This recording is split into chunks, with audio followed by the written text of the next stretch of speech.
Hello बच्चों, चलिए प्रश्न पढ़ते हैं। बिंदु ए 3,2,-4, बिंदु बी 5,4,-6 और बिंदु सी है वो 9,8,-10 संरेख है। वह अनुपात ज्ञात कीजिए जिसमें बी ए सी को विभाजित करता है।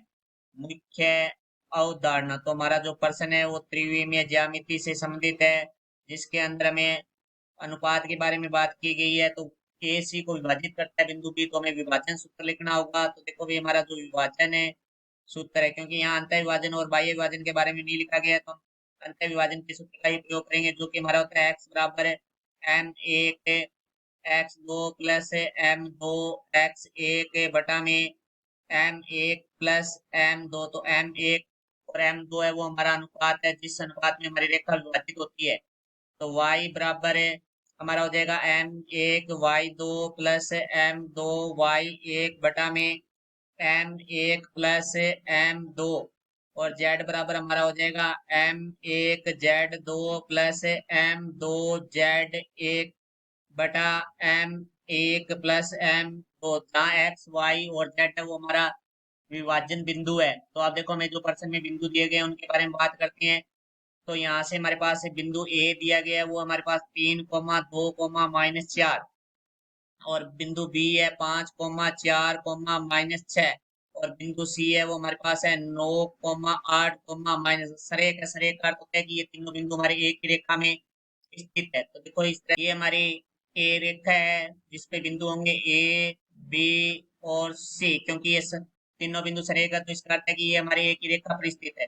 तो हमें प्रश्न में पूछा गया है कि जो बिंदु बी है वो ए सी को किस अनुपात में विभाजित करता है। तो हम इस अनुपात को ले लेते हैं के अनुपात 1। तो हम यहाँ लिखेंगे, माना M1 अनुपात M2 बराबर के अनुपात 1। तो ए के निर्देशांक उनको हम लिख लेते हैं x1 y1 z1, क्योंकि बी विभाजित करता है, तो ये हमारे विभाजन बिंदु है, जो हो जाएंगे x कोमा y कोमा और z। और ये हमारे सी के निर्देशांक है, उसको हम लिख लेते हैं x2 y2 और z2। अब हम ये मान सूत्र में रखते हैं। तो देखो x का मान है वो हमारे पास है 5 है, बराबर हमारे पास M1 का मान है वो k है, गुणा में x2 का मान है वो हमारे पास है 9। तो 9 प्लस 1 गुणा जो x1 का मान है वो हमारे पास है 3। तो यहाँ 3 आ जाएगा बटा में k प्लस 1। तो k प्लस 1 भाग में है, तो ये दूसरी तरफ आएगा तो गुणा में हो जाएगा। तो 5 गुणा k प्लस 1 बराबर 9 को k से किया, 9 k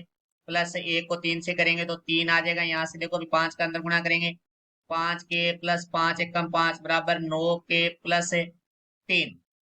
तो देखो के वाले पद हम एक तरफ कर लेंगे, अन्य पद एक तरफ करेंगे। देखो अभी 5k प्लस का 9k है वो बराबर से दूसरी तरफ बाईं तरफ आएगा, तो माइनस का 9k तो बराबर आ जाएगा 3 प्लस का 5 है वो बराबर से दूसरी तरफ दाईं तरफ जाएगा, तो माइनस का 5 हो जाएगा। 5k माइनस 9k, तो यहाँ से आ जाएगा -4k बराबर 3 माइनस 5 -2। तो यहाँ से k का मान निकालेंगे तो -4 गुणा में दूसरी तरफ आके भाग में हो जाएगा, तो -2 बटे -4 आ जाएगा बराबर में। यहाँ से देखो माइनस से माइनस हमारा कट जाएगा, 2 एकम 2, 2 दूनी 4। तो यहाँ से के का मान आ गया हमारे पास 1/2।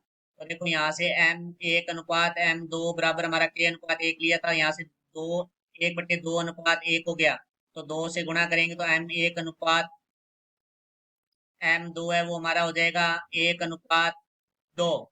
तो देखो भाई हमारी जो बिंदु बी है, बिंदु बी ए सी को 1/2 में विभाजित करता है। ये हमारे प्रश्न का उत्तर हुआ। आशा करता हूँ समझाया होगा। धन्यवाद।